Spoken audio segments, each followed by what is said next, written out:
All right, I'm back here doing some more real world problems with slope interpretation. So we have at each week's game, we look at Mabel's basketball coach who's measuring her free throw rate and then compares it to the amount of time that she spent practicing during the week prior.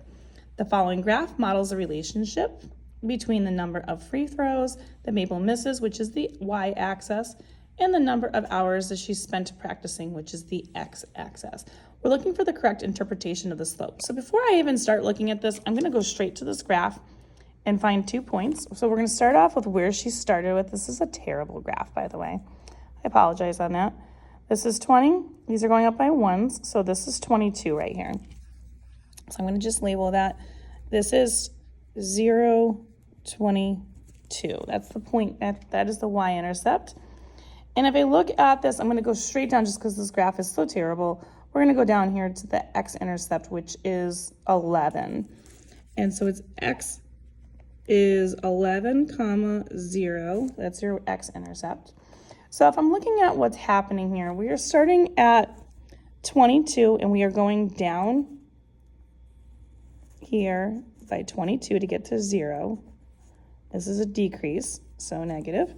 And then we're going to go from here over here to this point, which is a positive 11. It's a plus. So if I'm looking at this problem, our slope is negative 22 over a positive 11. And that can be reduced down to a negative 2 over 1. I'm putting that down because that is going to help me with my interpretation when I get to the point of trying to figure out the answer here. So if I'm looking at the choices here that we see a bunch of different options. We see some with 22s in it, which we did have, and we also see some with 11s, but my finalized answer was negative 2 over 1. So I'm really going to be focusing on A, because that has 2 in it, B, and then that's it, because these other 3 have the 22 and the 11 in it. So I'm not thinking those are going to be it.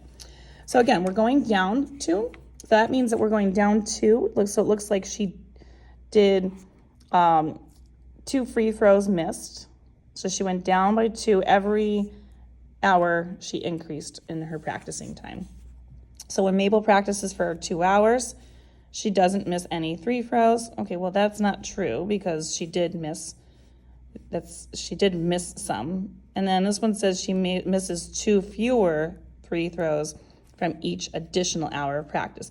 That makes sense with this because this is saying that she's decreasing her free throws missed every 1 hour that she practices. So my correct answer for this one would be B. And if you'd like more questions like this, you can find them on my YouTube channel. You want algebra, check them out under the slope section.